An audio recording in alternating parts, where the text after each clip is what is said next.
trying to find Doctor Who news to share with you guys has been a bit like trying to find water in the Sahara Desert. There's not been a lot going on, but today that changes because Doctor Who magazine have released their latest issue, 609, and Russell T Davies has given us an insight into the future episodes of Doctor Who, as well as some casting updates on the war between the land and the sea. So we're going to go over those. This is by no means a full look at Doctor Who magazine, and I fully encourage anyone who's watched this video to also go out and buy the magazine. There's some really good features in there that I'm not going to cover in this video. But with all that said, subscribe if you're new, that would be greatly appreciated. We are trying to get to 25,000 subscribers, and we're just over 500 subscribers away. I'd really like to get there at some point, but you don't have to. But with that said, let's get right into it. So the core pieces of information I'm going to be looking at today come from Russell T Davies' letter from the showrunner segment, which is basically the main segment in every Doctor Who magazine where Russell T Davies kind of just has his newsletter to the fans, talking about the latest stuff that's going on, or just an anecdote that he has.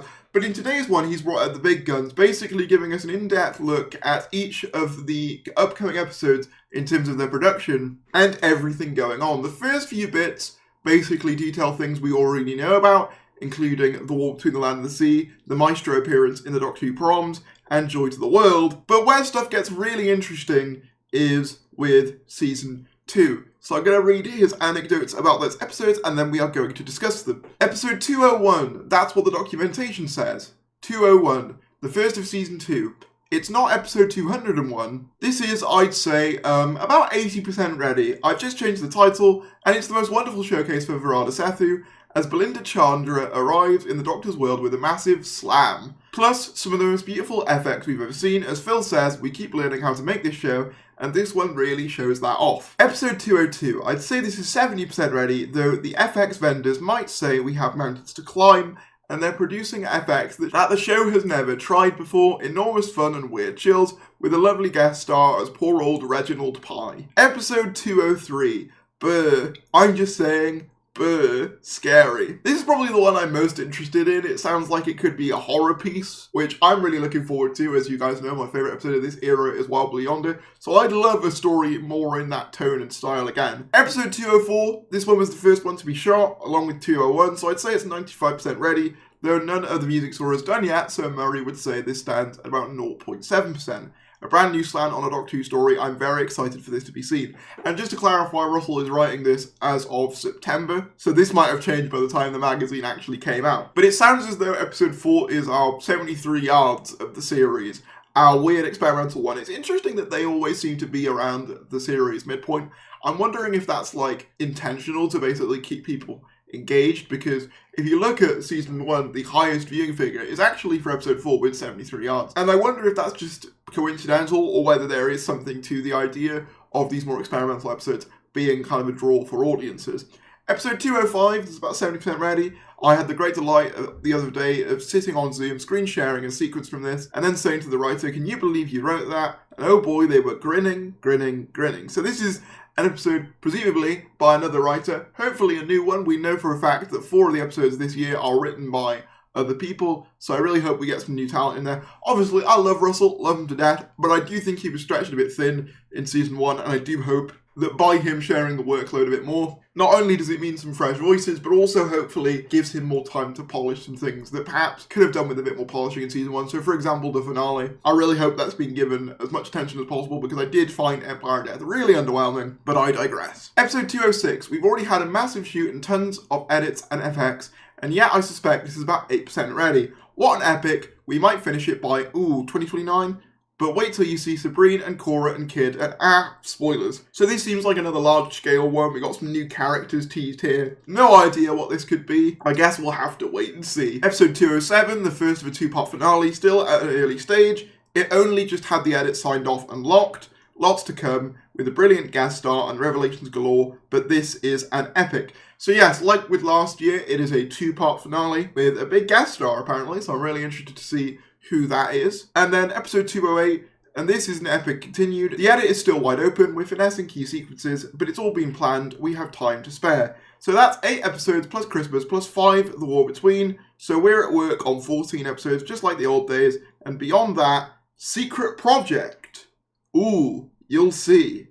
I'm really curious as to what this secret project is. If I had to guess, this would be the same project that they were talking about with the BBC commissioning officer back at San Diego Comic-Con. And this is why, because we're going to get into Season 3 in just a second, this is why I'm relatively confident that we're still going to get a Season 3, regardless of what happens. I think the real question will just be whether Disney is on board for it or not, but I find it exceedingly unlikely that the BBC would allow Bad Wolf and Doctor Who to make a spin-off and another secret project and not commission a Season 3. It would kind of be like Torchwood coming out and then no Doctor Who Series 3 being made. It just wouldn't make a ton of sense. So I think we're getting a Series 3 regardless. It's just whether Disney want it or not, I think, is the main question on everyone's minds. But on that front, future scripts, 3 of them sitting there, 3 different writers, 1 script already on draft 6.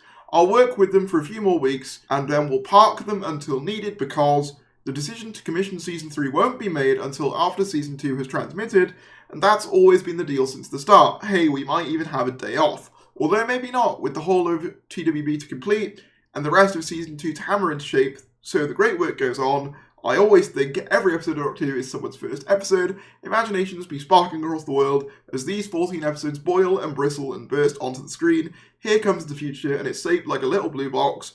Vorp, vorp. So, I mean, it's really cool we're getting 14 episodes in total again when you count the spin-off. Next year will be the most Doctor Who content we've received since the early 2010s, which is very cool, and I'll be busy, so I am happy with that. But if I had to guess what's going on with Season 3, because as we've discussed before, Russell hasn't been entirely consistent on Season 3. Initially, he sort of said that the scripts were going to need to be ready for August prep, after Ncuti returned from a play. He also said that they could be filming it early next year, but now he's saying that the decision for that won't be made until after Season 2. Which, to be fair, is not that different from what was the case with Series 2 in 2006. That was only commissioned, I believe, after a few episodes of Series 1 had aired. But if I had to guess what happened here, and it is just a guess, my guess would be is that Russell is hearing all the green lights from the BBC in terms of wanting more Doctor Who. I think that's why he was probably initially confident about Season 3, why he was talking about, yearly Doctor Who year on year on year. But on Disney's end of things, they're a little bit less certain. To be fair, Disney are likely slightly more profit-driven than the BBC. Obviously, the BBC wants things to do well as well. But by the fact that they are a public service broadcaster, I imagine that their goals and what they deem as a success vary slightly. So if I had to guess, I'd say he's been getting all the thumbs up from BBC's end, which is why he was confident initially. But Disney have been less certain about, whether they're going to continue stuff or not, which has led to kind of this backtracking of, hey, we'll wait and see. I still think we're going to get a Season 3. It's just what's going to happen in terms of the Disney deal, I think. That's my guess, and it could be completely wrong. I've been wrong before, but that's my guess at this point. We also had more actors announced for the Doctor Who spin-off The War Between the Land and the Sea in Doctor Who Magazine 609. We had producer Phil Collinson named Patrick Bellardi, Vincent Franklin, and Adrian Lucas as part of the cast of the spin-off. Patrick Bellardi played Neil Godwin in the 2001 BBC sitcom The Office, the British version. Vincent Franklin played Christopher Rawson in 2019-2022 BBC HBO series Gentleman Jack. Adrian Lucas played the duplicitous George Wickham in BBC 1995 adaptation of Jane Austen's Pride and Prejudice. Collinson also named 2 actresses, Francesca Corney and Mai Mack. Francesca Corney appeared in the 2023 Apple TV historical drama The Buccaneers. Call the Midwife actress Mai Mack starred alongside Ncuti Gatwa as Juliet at King Charles's coronation concert. I remember this. So yeah, those are all the new cast members we have for The War Between the Land and the Sea. I don't know a lot about them individually. If anyone has any other knowledge of them, let me know in the comments below. It was also confirmed by Russell that he wrote episodes 1 and 5, Pete McTeague wrote episodes 2 and 3, and episode 4 is written by both of them. So it's basically him and Pete McTeague for The War Between the Land and the Sea. I am interested to see what they've cooked up, and then it's all directed by one guy, Dylan Holmes Williams, who's probably my favourite director from the current era of Doctor Who. He did 73 Yards and Dawn Bubble, which I personally think are some of the best looking episodes of the era, and probably the show, to be honest. I think they look really good. But that's about all we have time for. What are you interested in all these latest bits of information? Personally, for me, I'm really curious as to what that secret project is. If I had to guess, possibly another spin-off in the vein of War Between the Land and the Sea, so like a mini-series, or If it was something smaller and more BBC-centric, it could be something like a second series of Tales of the TARDIS, because I can't imagine that would be hugely expensive to make, and would also likely satiate Doctor Who fans if there was a delay in season 3 for whatever reason. I really enjoyed Tales of the TARDIS the first time round. It'd be great to see some, like, modern series, like Doctors and Companions, get some episodes of Tales, but that's just me speculating. Whatever your thoughts are, drop down in the comments below, like the video if you enjoyed, subscribe if you're new, and I'll see you later.